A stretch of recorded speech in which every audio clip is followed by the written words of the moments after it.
Assalamualaikum warahmatullahi wabarakatuh.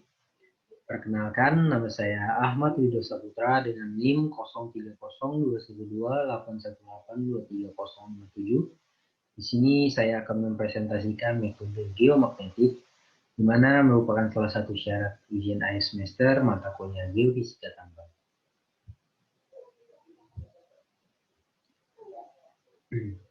Untuk yang pertama ialah bagian pendahuluan. Di sini saya akan menjelaskan mengenai pengertian dari metode geomagnetik dan kelebihannya apa sih metode ini daripada yang lain.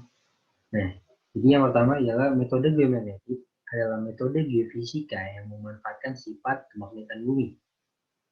Dari namanya saja dari ketahui geomagnet, berarti memanfaatkan sifat kemagnetan bumi. Nah, metode geomagnet ini didasarkan pada pengukuran variasi intensitas medan magnet di permukaan bumi yang disebabkan oleh adanya variasi distribusi benda termagnetisasi di bawah permukaan bumi atau disebut juga dengan suseptibilitas magnetik. Nah, metode geomagnetik ini banyak digunakan dalam eksplorasi panas bumi, pencarian mineral dalam bumi, mencari nilai suseptibilitas magnetik dari tanah, dan lain sebagainya. Kelebihan dari metode geomagnetik ini ialah salah satunya adalah untuk penerapan dan penggunaan alat yang relatif mudah, sehingga banyak digunakan untuk proses eksplorasi bumi.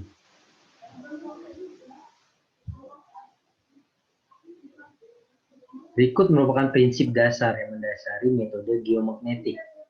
Yang pertama adalah adanya teori fisika gaya Coulomb, yang mana teori ini jika dua benda atau kutub magnetik terpisah pada jarak R dan muatannya masing-masing M1 dan M2, maka gaya magnetik yang dihasilkan sebagai berikut. Rumus yang terlampir.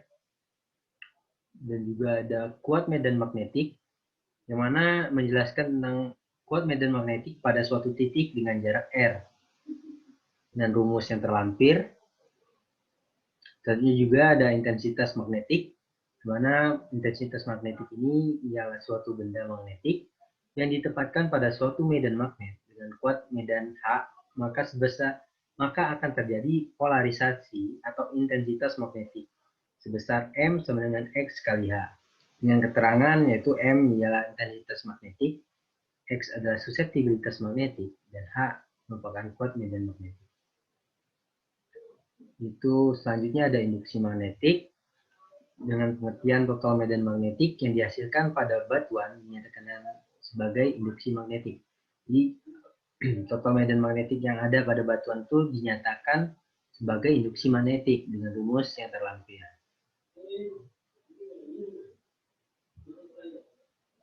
Nah, untuk suseptibilitas magnetik itu sendiri ialah dapat diartikan sebagai derajat kemagnetan suatu benda atau kemudahan suatu benda magnetik untuk termagnetisasi.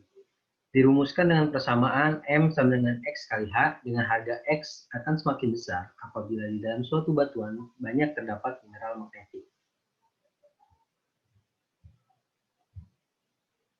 Nah, di dalam batuan itu memiliki banyak sekali sifat-sifat batuan.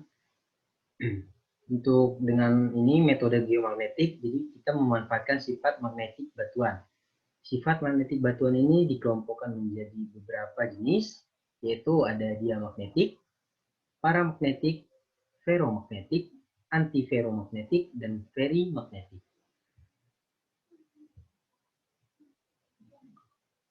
Diamagnetik dengan suseptibilitas X negatif dan kecil. Suseptibilitas X tidak tergantung pada medan luar H. Contoh batuan contoh mineral yang mengandung atau mineral yang bersifat diamagnetik ialah bismut, gipsum, marmer, kuarsa, garam, seng, emas, tembaga. Untuk paramagnetik itu sendiri ialah suseptibilitasnya X positif dan sedikit lebih besar dari 1. Suseptibilitas X tergantung pada temperatur. Contoh ialah piroksen, olivin, garnet, biotit, amfibiolit, aluminium, platina, dan kayu. Sedangkan untuk ferromagnetik itu sendiri ialah suseptibilitasnya positif dan jauh lebih besar 1. Suseptibilitas bergantung pada temperatur. Contohnya besi, nikel, kobalt, baja. Untuk antiferomagnetik adalah benda magnetik yang mempunyai nilai X sangat kecil, yaitu mendekati nilai X pada benda paramagnetik. Untuk ferimagnetik ialah benda magnetik yang mempunyai nilai X tinggi, tapi jauh lebih rendah dari bahan feromagnetik.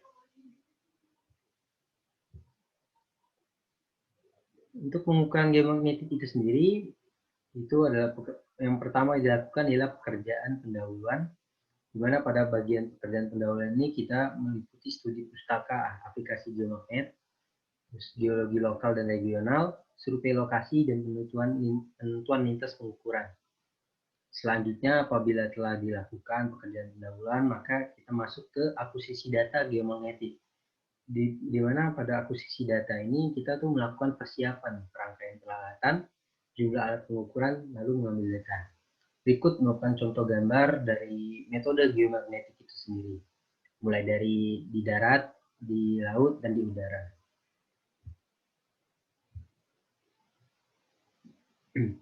Nah, untuk bagian pengolahan data dari metode geomagnetik itu sendiri, yang pertama itu intensitas medan magnet yang terekam di lapangan, bukan intensitas magnet target survei.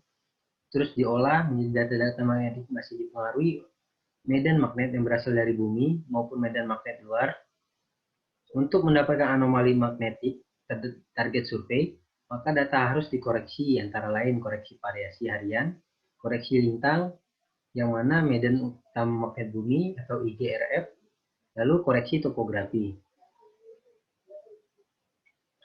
Koreksi variasi harian bertujuan untuk menghilangkan pengaruh medan magnet luar dari data pengukuran. Lalu untuk koreksi lintang atau koreksi medan utama magnet bumi bertujuan untuk mengetahui pengaruh medan magnet utama bumi. Koreksi topografi dilakukan untuk menghilangkan pengaruh medan magnet yang ditimbulkan oleh bukit-bukit yang termagnetisasi terhadap harga medan hasil pengamatan.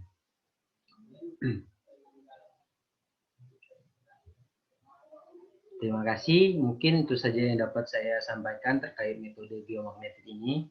Apabila ada kesalahan dalam penyampaian atau ada kesalahan kata, saya mohon maaf. Ada Allah saya mohon ampun. Billahi taufiq wal hidayah. Wassalamualaikum warahmatullahi wabarakatuh.